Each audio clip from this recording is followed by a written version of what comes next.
ನಮಸ್ತೆ, ನೀವು ನೋಡ್ತಾ ಇದ್ದೀರಾ ನ್ಯೂಸ್ 18 ಡಿಜಿಟಲ್. ನಾನು ರಘುರಾಜ್. ಇವತ್ತು ರಾಜ್ಯದಲ್ಲಿ ಪ್ರವಾಸಿ ತಾಣಗಳಲ್ಲಿ ಪ್ರಮುಖವಾಗಿರ್ತಕ್ಕಂಥ ಕ್ಷೇತ್ರಗಳನ್ನು ನಾವು ಕೋಲಾರ ಜಿಲ್ಲೆಯಲ್ಲಿ ಗಮನಿಸಬಹುದಾಗಿದೆ.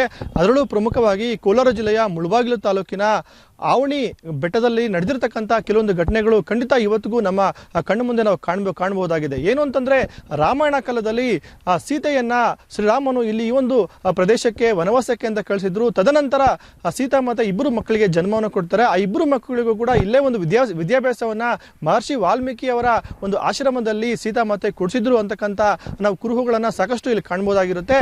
ತದನಂತರ ಆದಂತಹ ಬೆಳವಣಿಗೆಯಲ್ಲಿ ಸೀತಾಮಾತೆಯು ಏನು ಬೆಟ್ಟದ ತುದಿಯಲ್ಲಿ ಮೋಕ್ಷವನ್ನು ಹೊಂದ್ತಾರೆ. ಆ ಒಂದು ಸ್ಥಳದಲ್ಲಿ ಆದಿಶಂಕರಾಚಾರ್ಯರು ಈ ಒಂದು ಸೀತಾಮಾತೆಗೆ ಮತ್ತೆ ಪಾರ್ವತಿ ದೇವಿಗೆ ಒಂದು ದೇವಸ್ಥಾನ ಕಟ್ಟಿಸ್ತಾರೆ. ಇವತ್ತಿಗೂ ಆ ದೇವಸ್ಥಾನಕ್ಕೆ ಸಹಸ್ರಾರು ಸಂಖ್ಯೆಯಲ್ಲಿ ಭಕ್ತರು ದಿನನಿತ್ಯ ಹೋಗ್ತಾರೆ. ಪ್ರಮುಖವಾಗಿ ವಾರಾಂತ್ಯದಲ್ಲಿ ಸಾವಿರಾರು ಸಂಖ್ಯೆಯಲ್ಲಿ ಭಕ್ತರು ಈ ಒಂದು ಬೆಟ್ಟಕ್ಕೆ ನಾವು ಹೋಗೋದನ್ನು ಗಮನಿಸಬಹುದಾಗಿದೆ. ಆದರೆ ಈ ಒಂದು ಬೆಟ್ಟದ ತುದಿಯಲ್ಲಿರ್ತಕ್ಕಂಥ ಸೀತಾಮಾತೆಯ ದೇಗುಲ ಅಭಿವೃದ್ಧಿ ವಿಚಾರದಲ್ಲಿ ಮುಜರಾಯಿ ಇಲಾಖೆ ನಿರ್ಲಕ್ಷ್ಯವನ್ನು ವಹಿಸ್ತಾ ಇದೆ ಅಂತಕ್ಕಂಥ ಆರೋಪಗಳು ಕೂಡ ಕೇಳಿ ಬರ್ತಾ ಇರುವಂಥದ್ದು ನಾವು ಗಮನಿಸಬಹುದು.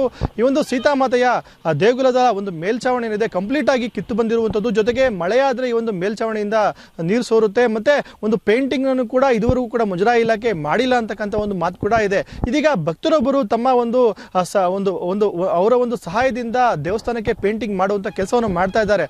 ಆದರೆ ಈ ಒಂದು ದೇಗುಲದ ಮೇಲ್ಛಾವಣಿ ಏನಿದೆ ಕಂಪ್ಲೀಟ್ ಆಗಿ ಕಿತ್ತು ಬರ್ತಾ ಇರೋದ್ರಿಂದ ಖಂಡಿತ ಈ ಒಂದು ದೇಗುಲಕ್ಕೆ ದುರಸ್ತಿಗ ಅವಶ್ಯಕತೆ ಇರುವಂಥದ್ದು. ಜೊತೆಗೆ ಸಾಕಷ್ಟು ರಿಪೇರಿ ಕೆಲಸ ಕೂಡ ಆಗಬೇಕಾಗಿರೋದ್ರಿಂದ ಈ ಒಂದು ಐತಿಹಾಸಿಕ ಇತಿಹಾಸ ಉಳ್ಳಂತಹ ಒಂದು ದೇವಸ್ಥಾನವನ್ನು ರಕ್ಷಣೆ ಮಾಡಬೇಕು ಅನ್ನೋ ನಿಟ್ಟಿನಲ್ಲಿ ಸಾಕಷ್ಟು ಒಂದು ಒತ್ತಾಯ ಕೂಡ ಕೇಳಿ ಬರ್ತಾ ಇರುವಂಥದ್ದು. ಈ ಸಂಬಂಧಪಟ್ಟಂತೆ ಆವಣಿಯ ಗ್ರಾಮಸ್ಥರು ಕೂಡ ನಮ್ಮ ಜೊತೆಗೆ ಮಾತನಾಡಿದ್ದಾರೆ. ನಾವು ಸಾಕಷ್ಟು ಬಾರಿ ಮುಜರಾಯಿ ಇಲಾಖೆ ಅಧಿಕಾರಿಗಳಿಗೆ ಒಂದು ಮನವಿಯನ್ನು ಕೊಟ್ಟಿದ್ದೀವಿ. ಆದರೆ ಅಧಿಕಾರಿಗಳು ನಮ್ಮ ಮನವಿಗೆ ಯಾವುದೇ ಸ್ಪಂದನೆ ಕೊಡ್ತಾ ಇಲ್ಲ. ಕಾರಣ ಈ ಒಂದು ದೇವಸ್ಥಾನದಲ್ಲಿ ಅಂದರೆ ಅತಿ ಹೆಚ್ಚಾಗಿ ಒಂದು ಉಂಡಿ ಹಣ ಸಂಗ್ರಹ ಆಗೋದಿಲ್ಲ ಅನ್ನೋ ನಿಟ್ಟಿನಲ್ಲಿ ಅಧಿಕಾರಿಗಳು ಒಂದು ತಾರತಮ್ಯ ಮಾಡ್ತಾ ಇದ್ದಾರೆ ಅಂತಕ್ಕಂಥ ಒಂದು ಆರೋಪವನ್ನ ಸ್ಥಳೀಯರು ಕೂಡ ಮಾಡ್ತಾ ಇರುವಂಥದ್ದು. ನಾವು ಈ ದೇವಸ್ಥಾನಕ್ಕೆ ತೆರಳಿ ಸಂದರ್ಭದಲ್ಲಿ ಸಾಕಷ್ಟು ಭಕ್ತರು ಕೂಡ ಆ ಒಂದು ದೇವಸ್ಥಾನದ ಪೂಜೆಯನ್ನು ಮಾಡ್ತಾ ಇದ್ರು. ಅಲ್ಲಿರ್ತಕ್ಕಂಥ ಸ್ವಾಮೀಜಿಯನ್ನು ಕೂಡ ನಾವು ಮಾತಾಡ್ಸಿದ್ವಿ. ಅವರು ಹೇಳ್ತಾ ಇರುವಂಥದ್ದು, ನಾವು ಈ ಒಂದು ದೇವಸ್ಥಾನದಲ್ಲಿ ಆಗಬೇಕಾಗಿರುವಂತಹ ಕೆಲಸಗಳ ಬಗ್ಗೆ ನಾವು ಮುಜರಾಯಿ ಇಲಾಖೆ ಅಧಿಕಾರಿಗಳಿಗೆ ಮನವಿಯನ್ನು ಕೊಟ್ಟಿದ್ದೀವಿ. ಆದರೆ ಅನುದಾನ ಇಲ್ಲ ಅಂತಕ್ಕಂಥ ಒಂದು ವಿಚಾರವನ್ನು ಕೂಡ ಮುಜರಾಯಿ ಇಲಾಖೆ ಅಧಿಕಾರಿಗಳು ಈ ಒಂದು ದೇಗುಲದ ಒಂದು ಅರ್ಚಕರಿಗೆ ಕೂಡ ಹೇಳಿದ್ದಾರೆ ಅಂತಕ್ಕಂಥ ಒಂದು ವಿಚಾರವನ್ನ ಅವರು ನಮಗೆ ಬಹಿರಂಗಪಡಿಸಿದ್ರು. ಬರೋ ಭಕ್ತಾದಿಗಳು ಇದೇನು ಹೆಂಗಿದೆ ದೇವಸ್ಥಾನ ಅಂತ ಹೇಳ್ಬಿಟ್ಟು ಭಕ್ತಾದಿಗಳಿಗೆ ಇದಿಲ್ಲ, ಅವ್ರಿಗೆ ಅಟ್ರಾಕ್ಷನ್ ಇಲ್ಲ ದೇವಸ್ಥಾನದ ಬಗ್ಗೆ. ಬೇರೆ ಕಡೆ ಎಲ್ಲ ದೇವಸ್ಥಾನಗಳು ಇದಿದೆ, ಇದು ಐತಿಹಾಸಿಕ ಇರೋದು. ಇದು ಶ್ರೀರಾಮರು ಇದು ಮಾಡಿರೋದು ಇದೆಲ್ಲ, ಮತ್ತು ವಾಲ್ಮೀಕಿ ಮಹರ್ಷಿ ಎಲ್ಲ ಇದೆಯಲ್ಲ, ಇದಿದ್ದೀರಾ ಐತಿಹಾಸಿಕ ಪ್ಲೇಸ್. ಇದು ಜಾಂಬವಂತ ಆದಿ ಜಾಂಬವಂತ ಅಂತ ಹೇಳ್ಬಿಟ್ಟು ಒಳ್ಳೆ ಪ್ಲೇಸಸ್ ಇದ್ದಾವೆ. ಆದರೆ ಸೀತಾದೇವಿ ಇದ್ರದ್ದು ಬೆಟ್ಟದ ಇದ್ರ ಬಗ್ಗೆ ದೇವಸ್ಥಾನದ ಬಗ್ಗೆ ಜಾಸ್ತಿ ನಿರೀಕ್ಷೆ ತೋರಿಸ್ತಾ ಇದ್ದಾರೆ. ಕಾಂಟ್ರಾಕ್ಟ್ ಕೊಟ್ಟಾಗ ಅದು ಕೆಲಸ ಕರೆಕ್ಟಾಗಿ ಮಾಡಿಲ್ಲ. ಆದ್ದರಿಂದ ಮತ್ತೆ ಅದರ ಮೊನ್ನೆ ಒಂದು ಹೊರಗಡೆ ಟ್ಯಾಂಕ್ ಇದಕ್ಕೆ ಕೆಲಸ ಮಾಡಬೇಕು ಅಂತ ಹೇಳಿದ್ರು. ಅದಕ್ಕೆ ಮುಜರಾಯಿ ಡಿಪಾರ್ಟ್ಮೆಂಟ್ ಅಮೌಂಟ್ ಹಾಕಿದ್ರು. ಅಲ್ಲಿ ಕೆಲಸ ಕರೆಕ್ಟಾಗಿ ಮಾಡಲ್ಲ. ಮತ್ತು ನೀರೆಲ್ಲ ಪೂರ್ತಿ ಮೇಲ್ಗಡೆಯಿಂದ ಕೆಳಗಡೆ ಸೋರ್ತಾ ಇದೆ. ನೀವಲ್ಲಿ ಹೋಗಿದ್ರಲ್ಲ, ಈ ದೃಶ್ಯ ಗೊತ್ತಾಗಿರ್ತದೆ ಎಲ್ಲ ಕ್ಲೀನಾಗಿ. ಹೋದ ವರ್ಷ ಕೂಡ ಯಾವಾಗೂ ಬಣ್ಣ ಬಳಿದಿರ ಮಾಡ್ತಾರಲ್ಲ ಹಬ್ಬ ಅಂಥದ್ದು, ಹೋದ ವರ್ಷ ಹಂಗೆ ಆಗೋಯಿತು. ಏನು ಮಾಡೋದಪ್ಪ ಈ ಥರ ಆಗೋಗಿದೆ, ಮತ್ತು ನೆಕ್ಸ್ಟ್ ನೀವು ಮಾಡಿಸ್ತೀವಿ ಅಂತ ಹೇಳಿದ್ರು. ಈಗ ಯಾರೋ ಭಕ್ತಾದಿಗಳು ಬಂದು ಮಾಡಿಸ್ತಾ ಇದ್ದಾರೆ. ಅದಕ್ಕೆ ನಾವು ಮುಜರಾಯಿ ಡಿಪಾರ್ಟ್ಮೆಂಟ್ ಹೇಳಿದ್ವಿ, ಒಳಗಡೆ ಫಸ್ಟ್ ಸಿಮೆಂಟ್ ಎಲ್ಲ ರೆಡಿ ಮಾಡಿಸಿ ಅವ್ರು ಭಕ್ತಾದಿಗಳು ಪೇಂಟ್ ಬಳ್ಕೊಳ್ಳಿ ಅಂತೇಳಿ ನಾನು ಅವ್ರಿಗೆ ವಾಟ್ಸಪ್ ಮಾಡಿದ್ದೀನಿ. ಅವ್ರಿಗೆ ಹೇಳಿದ್ದೀವಿ. ಅದ್ರ ಬಗ್ಗೆ ಯಾರು ಗಮನ ತಗೊಳ್ತಾ ಇಲ್ಲ. ಅಲ್ಲ, ನಿರೀಕ್ಷೆ ಮಾಡ್ತಾ ಇದ್ದಾರೆ. ಸಂಬಂಧಪಟ್ಟವರು ಅದನ್ನು ಆ್ಯಕ್ಷನ್ ತಗೊಳ್ತಾ ಇಲ್ಲ. ದುಡ್ಡಿದೆ ಅಂತ ಹೇಳಿದ್ರೆ ಅದಕ್ಕೆ ಇದು ದುಡ್ಡೇ ಬರೋದಲ್ಲ, ದುಡ್ಡೇ ಇಲ್ಲ ಇದಕ್ಕೆ. ಮುಜರಾಯಿ ಡಿಪಾರ್ಟ್ಮೆಂಟ್ ಅವರು ಇದಕ್ಕೆ ಅಮೌಂಟೇ ಇಲ್ಲ, ಏನು ಮಾಡೋದು ಅಂತ ಹೇಳ್ತಾರೆ. ದೇವಸ್ಥಾನ ಕಲೆಕ್ಷನ್ ಆಗೋದು ಇಲ್ಲಿ ಸಂಬಳ ಕೊಡೋಕೆ ಸರುತ್ತದೆ. ವರ್ಷಕ್ಕೆ ಏನು ಬರ್ತದೆ ಇದರಲ್ಲಿ, ಇದು ಸಿ ಗ್ರೇಡ್ ಇದೆ, ಬಿ ಗ್ರೇಡಿನ ಹೋಗಿಲ್ಲ. ಇದರಲ್ಲಿ ಬರೋದಕ್ಕೆ ತಿಂಗಳು ಸಂಬಳಗಳು ಇವರಿಗೆಲ್ಲ ಹೆಚ್ಚುವರಿ ಅಮೌಂಟ್ ಕೊಡೋಕ್ಕೆ ಸರುತ್ತದೆ. ಮಿಕ್ಕಿದ್ದು ಅಭಿವೃದ್ಧಿ ಇಲ್ಲ. ಇಲ್ಲಿನ ವಿಶೇಷತೆ, ಈ ಕ್ಷೇತ್ರದ ಹೆಸರು ಬಂದು ಅವಂತಿಕಾ ಕ್ಷೇತ್ರ ಅಂತ. ಈ ಕ್ಷೇತ್ರದಲ್ಲಿ ಸೀತಾದೇವಿ, ಲವಕುಶ ರಾಮರು ಎಲ್ಲ ಓಡಾಡಿರುವಂಥ ಸ್ಥಳ. ಈ ಬೆಟ್ಟದ ಮೇಲೆ ನೆಲೆಸಿರುವಂತಹ ಸೀತಾದೇವಿ ಮತ್ತು ಪಾರ್ವತಿ ದೇವಿ ಮೂರ್ತಿ ಇದೆ. ಈ ಸೀತಾ ಪಾರ್ವತಿ ಹೇಗೆ ಅಂತಂದರೆ, ಸೀತಾದೇವಿ ರಾಮರು ಬಿಟ್ಬಿಟ್ಟು ವನವಾಸಕ್ಕೆ ದಂಡೆಕಾರಣ್ಯಕ್ಕೆ ಕರ್ಕೊಂಬಂದು ಲಕ್ಷ್ಮಣ ಬಿಟ್ಬಿಡ್ತಾರೆ. ಆ ಸಂದರ್ಭದಲ್ಲಿ ಸೀತಾದೇವಿ ವಾಲ್ಮೀಕಿ ಆಶ್ರಯದಲ್ಲಿರ್ತಾರೆ. ಎಲ್ಲ ಕಡೆ ನೀವು ನೋಡ್ತೀರಾ ರಾಮ, ಲಕ್ಷ್ಮಣ, ಸೀತೆ ಎಲ್ಲರೂ ಕಮೆಂಡ್ ಇರೋ ಅಂಥ ದೇವಸ್ಥಾನಗಳು ನೋಡಿದ್ದೀರಾ. ಇಲ್ಲಿ ಮಾತ್ರ ಸೀತಾದೇವಿ ಸಿಂಗಲ್ ಆಗಿರೋದು. ಯಾಕೆ ಅಂದರೆ ಈ ತಾಯಿ ಎಲ್ಲ ಮುಗಿಸ್ಬಿಟ್ಟು ತನ್ನ ಮಕ್ಕಳನ್ನ ರಾಮರಿಗೋಸ್ಬಿಟ್ಟು ಆ ತಾಯಿ ಇಲ್ಲಿ ಭೂದೇವಿಗೆ ಹೋಗಿರೋ ಅಂಥ ಸ್ಥಳ.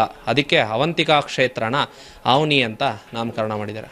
ಇಲ್ಲಿ ವಿಶೇಷನೇ ಇಲ್ಲ. ಇದು ಸುಮಾರು ಒಂದು 30-40 ವರ್ಷ ಮೇಲಾಗಿದೆ ಪೈಂಟ್ ಮಾಡಿಸಿ. ಯಾವಾಗ ಈ ದೇವಾಲಯ ಕಟ್ಟಿ ಜೀರ್ಣೋದ್ಧಾರ ಮಾಡಿದಾಗ ಫುಲ್ಲು ಇದು ಪೈಂಟ್ ಮಾಡಿಸಿದ್ರು, ಗೋಪುರ ಎಲ್ಲ ಮಾಡಿಸಿದಾಗ.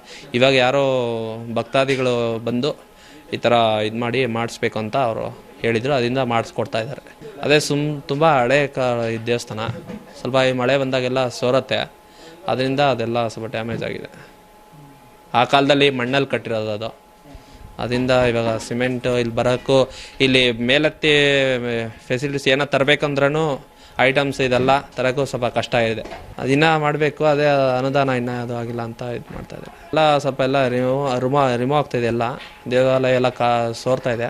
ಅದನ್ನ ಮತ್ತೆ ಇದು ಮಾಡಬೇಕು. ಮತ್ತು ಗೌರ್ಮೆಂಟ್ಗೂ ಎಲ್ಲ ಕೆಲವರು ಊರವ್ರು ಗ್ರಾಮಾಂತರದಿಂದ ಈ ರೋಡ್ ವ್ಯವಸ್ಥೆ ಅದೆಲ್ಲ ಮಾಡಬೇಕಂತ ಎಲ್ಲರೂ ಪ್ರೆಸರ್ ಆಗ್ತಾಯಿದ್ದಾರೆ. ನಾವು ಒಟ್ಟಾರೆಯಾಗಿ ನೋಡೋದಾದ್ರೆ ಕೋಲಾರ ಜಿಲ್ಲೆಯಲ್ಲಿ ಇರ್ತಕ್ಕಂಥ ಮುಳಬಾಗಿಲು ತಾಲೂಕಿನ ಈ ಒಂದು ಆವಣಿ ಬೆಟ್ಟದಲ್ಲಿ ಏನು ಸೀತಾಮಾತೆ ದೇಗುಲ ಇದೆ, ಆ ಒಂದು ಬೆಟ್ಟಕ್ಕೆ ಒಂದು ಮಾರ್ಗ ಕೂಡ ಸಾಕಷ್ಟು ದುರ್ಗಮವಾಗಿದೆ. ಕೇವಲ 600 ಮೆಟ್ಟಿಲುಗಳು ಇದ್ರೂ ಕೂಡ ಈ ಒಂದು ಮೆಟ್ಟಿಲು ಮಾರ್ಗದಲ್ಲಿ ಸಾಗುವ ವೇಳೆ ಸಾಕಷ್ಟು ಕಡೆ ಒಂದು ಬೆಟ್ಟ ಗುಡ್ಡಗಳ ಒಂದು ಬಂಡೆಗಳು ಕೂಡ ಅಡ್ಡ ಬರುತ್ತೆ. ಹಾಗಾಗಿನೇ ಈ ಒಂದು ಮಾರ್ಗವನ್ನು ಕೂಡ ಸಾಕಷ್ಟು ಸುಗಮ ಸಂಚಾರಕ್ಕೆ ಒಂದು ವ್ಯವಸ್ಥೆಯನ್ನು ಮಾಡಿಕೊಡ್ಬೇಕು. ಈ ನಿಟ್ಟಿನಲ್ಲಿ ಈ ಒಂದು ದೇಗುಲದ ಬೆಟ್ಟಕ್ಕೆ ಒಂದು ಹೈಟೆಕ್ ಸ್ಪರ್ಶವನ್ನು ಕೊಟ್ಟಿದೆ. ಆದರೆ ಖಂಡಿತ ಪ್ರವಾಸೋದ್ಯಮವನ್ನು ಕೂಡ ನಾವು ಅಭಿವೃದ್ಧಿಯನ್ನು ಮಾಡಬಹುದಾಗಿದೆ. ಈ ಒಂದು ಬೆಟ್ಟಕ್ಕೆ ರೋಪ್ ವೇಯನ್ನು ನಿರ್ಮಾಣ ಮಾಡಿದರೆ ಖಂಡಿತ ನಾವು ಬೇರೆ ಬೇರೆ ಒಂದು ರಾಜ್ಯಗಳ ಒಂದು ಪ್ರವಾಸಿಗರನ್ನು ಕೂಡ ಈ ಒಂದು ಬೆಟ್ಟದ ಕಡೆಗೆ ಸೆಳೆಯಬಹುದಾಗಿದೆ. ಯಾಕಂತ ಹೇಳಿದ್ರೆ ಟ್ರೆಕ್ಕಿಂಗ್ಗೆ ಒಂದು ಮಾಡಿದಂತಹ ಒಂದು ಸ್ಥಳ ಅಂತಂದ್ರೆ ಅದು ಏನು ಆವಣಿ ಬೆಟ್ಟ ಅಂತ ಹೇಳ್ಬೋದು. ಜೊತೆಗೆ ಈ ಒಂದು ಭಾಗದಲ್ಲಿ ಸಾಕಷ್ಟು ರಾಮಾಯಣ ಕಾಲದಂತಹ ಒಂದು ಕುರುಹುಗಳು ಇರೋದ್ರಿಂದ ಆ ಒಂದು ಪ್ರದೇಶವನ್ನು ಕೂಡ ಅಭಿವೃದ್ಧಿ ಮಾಡಿದ್ರೆ ಖಂಡಿತ ಒಂದು ನಾವು ಐತಿಹಾಸಿಕ ಕ್ಷೇತ್ರವನ್ನು ಕೂಡ